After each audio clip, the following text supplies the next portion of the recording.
I found a pill foil that revealed my wife's cheating, a hidden phone, and the shocking reality that our children were fathered by another man. The moment I walked into the bathroom, something caught my eye. I'd left the lights off, and only a thin shaft of morning sun spilled across the floor. I paused, worried I might step on something sharp. Vanessa, my wife, hadn't said anything about dropping anything, but it wouldn't be the first time a small object ended up in the wrong place. When I knelt down, I realized the spark came from a round foil circle about the size of my pinky's tip. It looked familiar, the kind of backing left behind when you push out a pill. One side was blank, but the other read Tuesday. That detail made me pause. Today was Wednesday, which meant that foil should have covered Tuesday's pill. I wasn't on any prescriptions. At 35, I was healthy and took nothing beyond the occasional aspirin. Vanessa, as far as I knew, wasn't on any medication either. We'd both had recent checkups and had been told, "You're in great shape, so why would a little foil circle labeled Tuesday be on our bathroom floor?"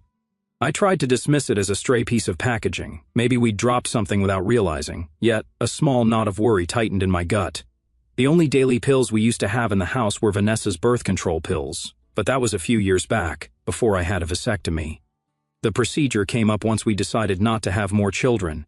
She had been on the pill for years, but we eventually switched to the permanent route of my vasectomy. Afterward, she supposedly stopped taking birth control altogether.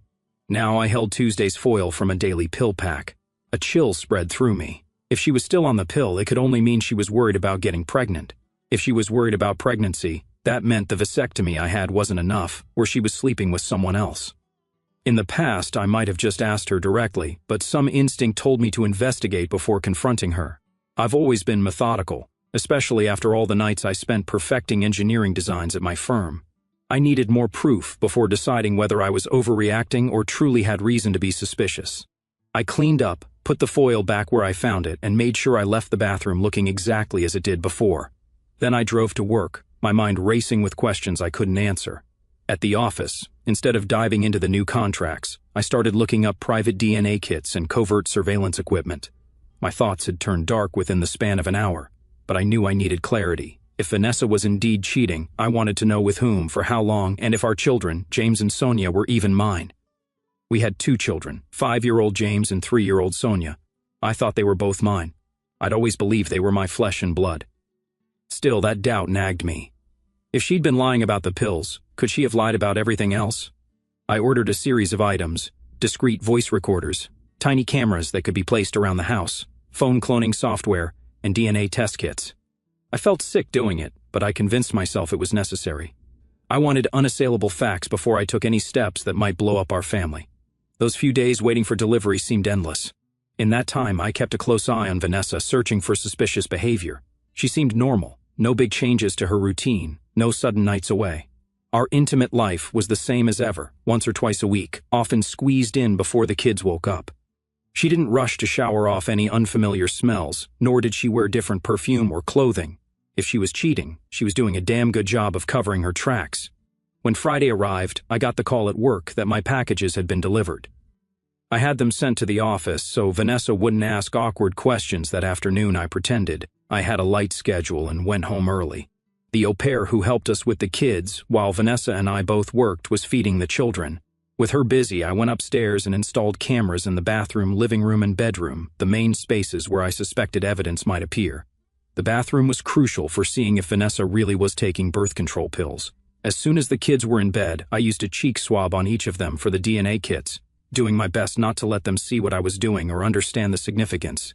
They just thought Daddy was checking their cheeks with a funny Q-tip. I swabbed myself as well, then mailed the samples, which would be processed quickly, with results promised within about 48 hours from the time the lab received them.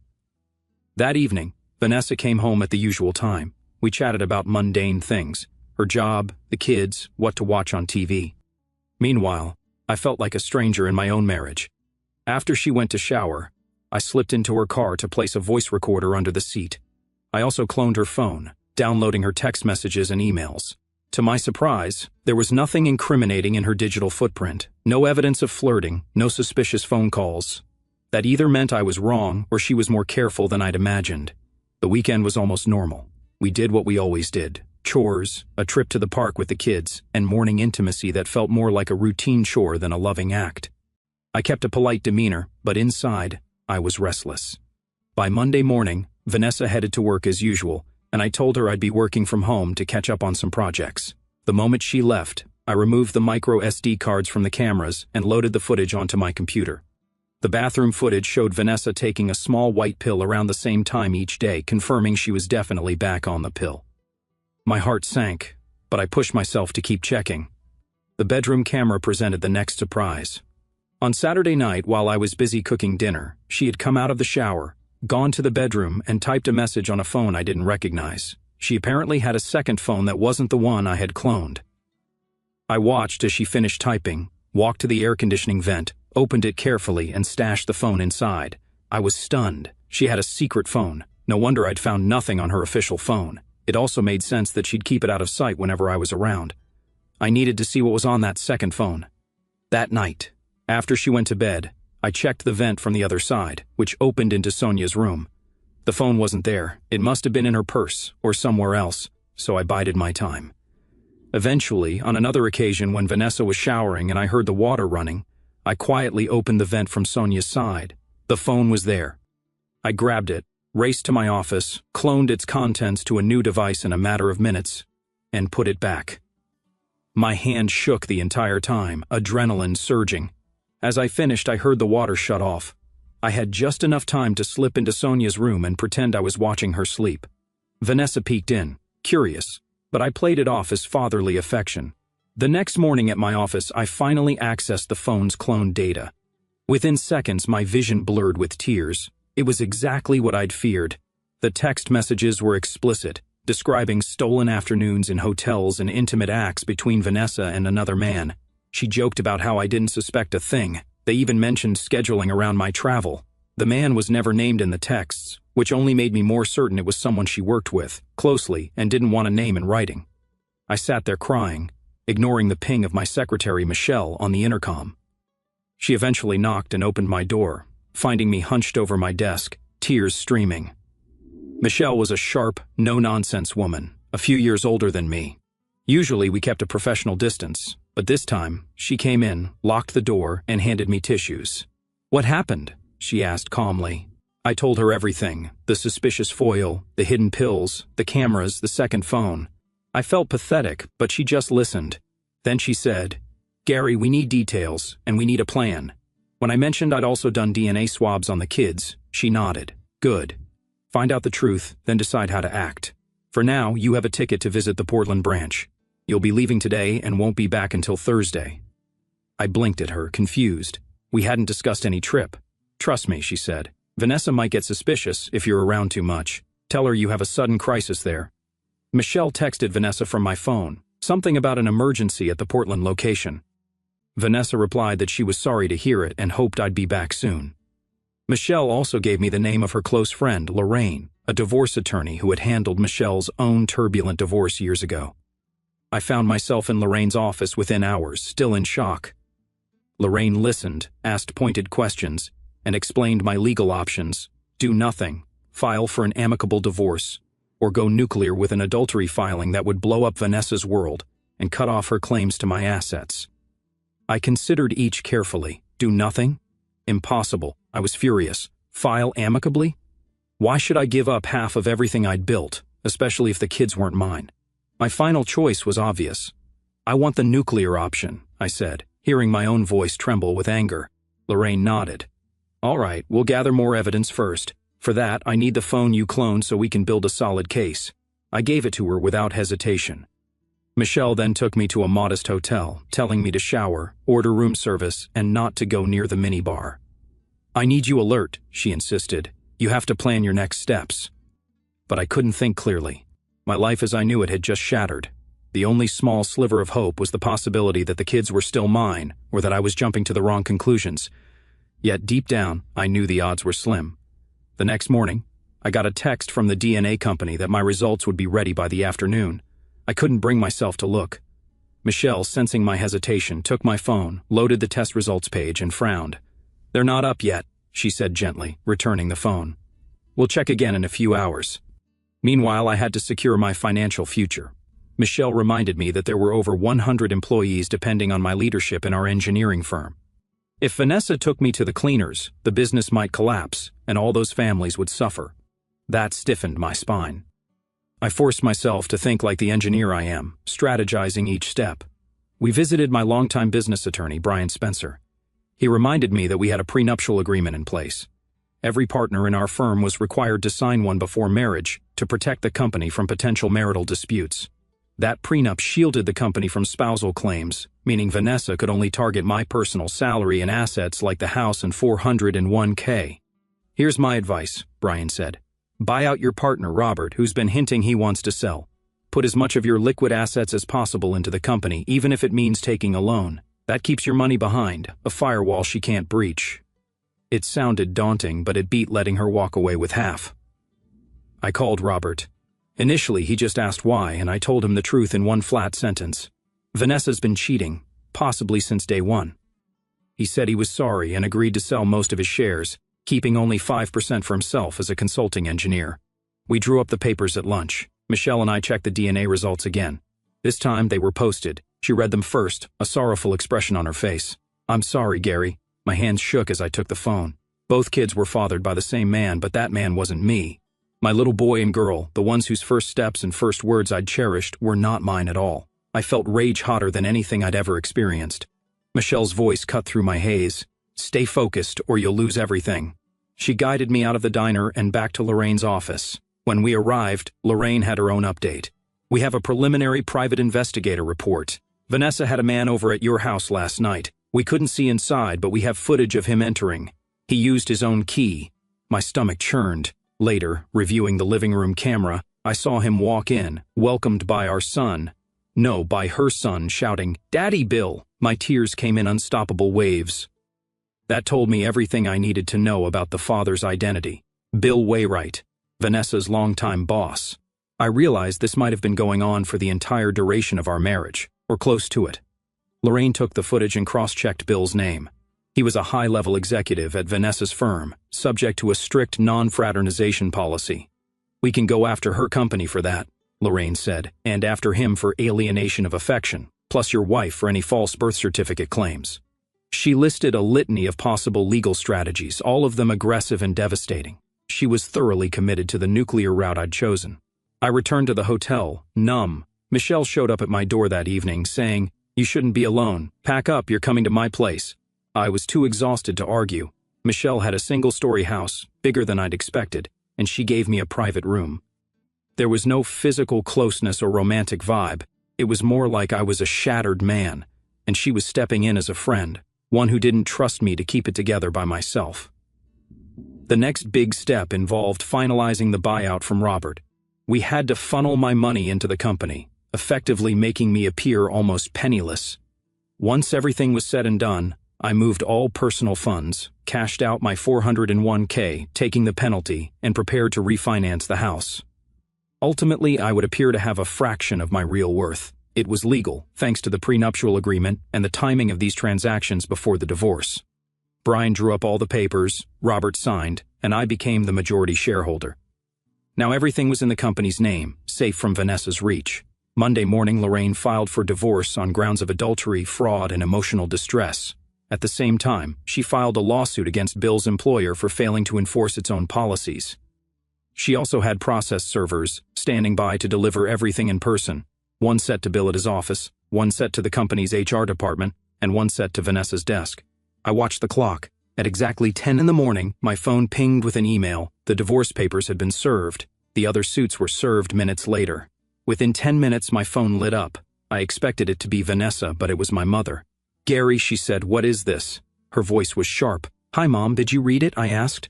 "I read it, and I don't believe it," she said. "This is Vanessa, your wife, the mother of your children. How can you just—" "They're not my children," I interrupted. There was a brief pause, then she said, "They're yours in every way that matters." "No, they're not," I said. "You raised them. You've been their father since the day they were born. Are you saying that doesn't count for anything?" "I'm saying it was built on a lie." Her breath came hard through the phone. "So what, you're just walking away like they meant nothing to you? You're punishing them for something Vanessa did? You don't think they're going to suffer because of this? Because you suddenly decided you don't want to be their father anymore? What the hell are you saying?" I shouted. "I don't want to lose my grandchildren over this." "I won't," she said. "Then don't," I said. That's your choice. I have to go, Gary. I ended the call. Immediately my phone rang again. It was Vanessa. Gary, we need to talk, she said, her voice shaking. I'm coming home, I said, nothing more, and hung up. Then I realized that home was still my house, where we'd lived together, but I guess she still saw it as hers too. Michelle gave me a quick hug and stepped out, leaving me to face Vanessa alone. I waited in my office at home, reading email after email from relatives who had gotten the disclosure packet. My father was outraged, my sister furious. Vanessa arrived about 20 minutes later, stormed into the office and shut the door. She'd never looked so disheveled. Gary, she started. I'm not interested, I cut her off. But, not interested, I repeated. Don't you even want… No, I said. I don't want to hear anything from you. You've lied to me for 9 years. Neither of the kids are mine, yet you convinced me to get a vasectomy while you were still on the pill just so you could continue your affair with Daddy Bill. Her eyes widened in shock. So no, Vanessa, I continued. I don't care what you have to say. My lawyer's contact information is in the packet you received when you were served. If you have anything important to discuss, you can talk to her. What about the children? She asked. What children? I responded. I don't have any children, and if it were up to you, I'd never have any. I would ask why you did this to me, but I really don't want to hear another lie. I have no interest in your excuses or justifications. I just want this whole mess to be over, so I can pick up the pieces of my life and move on. I called the au pair into the room. I knew she could hear me since my office door was open, and she was just in the next room. You're fired, I said, effective immediately. Pack your things and get out. What? She asked. Why? Because you were covering for her, I said, pointing at Vanessa. You knew she was sleeping with her boss. I don't know if you knew the kids were his instead of mine, but you definitely knew what was happening. I have video proof of you talking to Bill about the kids. Get out. Gary, Vanessa interjected. You can't fire her. I'm the one who pays her wages. The au pair shot Vanessa a grateful look. Well, I said, I've already informed the agency that you were involved in an affair, and I won't be taking legal action if they remove you from their roster. So if Vanessa wants to keep you on personally, not only will she have to pay you, but she'll also need to handle all your tax, vacation, pension, sick leave, and insurance. The au pair's face went pale. Not only was she losing her job, but being kicked off the agency's books made it nearly impossible for her to find another position. Agencies shared information. Now get out, I ordered, and she hurriedly left. Did you have to do that? Vanessa said. She didn't deserve… You're talking again, I cut her off. I told you I don't want to hear it. What I do want is for you to pack your stuff, take your kids, and get the hell out of my house. This is my house too, she protested. Not according to the paperwork, I said. It's in my name only until the courts say otherwise. Get the hell out. She flinched at my shout. James walked in. Mommy, he said. Sonia fell down. Vanessa, looking shocked and tearful, stood up and went to tend to her daughter. I shut my office door and stayed inside while she gathered her things. A few minutes later, she returned with Sonia in her arms. Are you going to say goodbye to… Don't even say it, I cut her off. She's not my daughter, and he's not my son. Take them to Daddy Bill and let him take care of his own kids. They have nothing to do with me. Gary, get out. As soon as she was gone, I completely broke down. A moment later, Michelle slipped into the house, having waited nearby in case I lost it. She held me as I wept, her presence oddly calming. We heard the car drive off. My phone buzzed continuously, but I ignored it. For the first time in a week, I had a desperate urge to just vanish from my own life. Michelle, ever firm, reminded me we still had steps to finalize, setting the wheels in motion with the HR lawsuit, locking down the company finances, and so on. A few hours later, I got an email that Vanessa had taken out a restraining order against me, claiming emotional harm. The order barred me from my own house until a court hearing. It was a malicious move, no doubt orchestrated by her lawyer to show the judge she was in danger. But Lorraine was already on it, pointing out that I was the one who'd installed the cameras, gathered evidence, and discovered the fraud. The judge soon overturned it. Vanessa moved in with her parents. Meanwhile, Bill lost his job when the company realized he'd flagrantly violated their non-fraternization policy with a subordinate and fathered 2 kids with her. Lawsuits flew in all directions. In the end, Bill's employer settled with me for a substantial sum. Bill personally had to settle for alienation of affection in our state, paying me a chunk of money that would help me repay the pension fund loan. I was numb to most of it. My real heartbreak was losing James and Sonia, who I still loved but refused to see because I couldn't handle the pain. Maybe that made me a coward, but every time I thought about those kids, I saw Bill's face. They would likely forget me soon enough anyway. Vanessa used them as emotional leverage, begging me to remain in their lives, but I wasn't ready. Weeks turned into a month. I sold the house, took a loss, and moved on. I had no appetite for living in the place that had become a stage for betrayal. I stayed in Michelle's spare room temporarily. We were polite to each other, but there was a new tension in the air. She was always professional at the office, but outside work, she seemed to be constantly checking on me.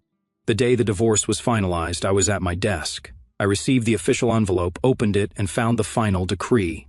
I was free of Vanessa, legally severed from the marriage. I felt a mix of relief and sorrow. My phone rang. I picked it up. Michelle said Bill Wainwright is dead.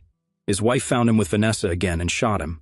I stared at the phone, shocked. I realized with a grim sense of irony that Bill would never get to raise the 2 children he had fathered behind my back. I wasn't sure if that was justice or more tragedy, but I won't lie. I felt no pity. Couldn't have happened to a nicer guy, I muttered under my breath. I half expected Michelle to reprimand me, but she just nodded. She walked into my office a minute later with an envelope in hand. This arrived for you too. Looks like the final settlement from Bill's share. I saw the check, an amount that would help me fully cover my loan. I'd become truly free of any lingering debt. I exhaled, leaning back in my chair, unsure how to feel. My marriage was over, my illusions about fatherhood destroyed, the man who fathered those kids dead, and I was now financially secure in a twisted turn of fate. Michelle closed my office door, stepped forward, and kissed me, firmly, passionately, without hesitation. When she drew back, I realized my heart was pounding for a new reason altogether. She smiled at my stunned reaction. For 9 years I've taken care of you, she said softly. You're the most decent man I've ever known, and you never once crossed a line with me, even when you were at your lowest. I've waited for you a long time, Gary. If you'll let me, I want to show you not every woman lies, and not every relationship ends in heartbreak. I replayed all our interactions over the years, the quiet professionalism, her protectiveness, her unwavering willingness to fight for me once the truth came out. Perhaps I'd been blind, too busy with my marriage to see someone who genuinely cared. I also remembered Dr. Hinton telling me vasectomy reversals had a high success rate, and I felt a pang of hope. Fatherhood wasn't off the table for me forever. I smiled at Michelle, still trembling from her kiss. I asked a simple question, and it came out with a raw edge that almost made me laugh. How many kids do you think we should have? She grinned widely. At least 2, she said, her eyes warm. But let's just see where this goes. In that moment, I realized my life had been flipped upside down, yet somehow a new chapter was opening. My future was uncertain, but for the first time in months, I didn't feel trapped. I'd gotten my closure, legal, emotional, and personal. A part of me would always ache for the children I once believed to be mine, yet I also understood that I had the chance to rebuild. Maybe I'd do it with someone who'd proven herself loyal and steady, right by my side the whole time. I nodded, and Michelle kissed me again. That's where my old life ended and a new one began, no longer weighed down by illusions and deceit. Maybe the heartbreak was the price of freedom, and maybe that was a fair trade after all.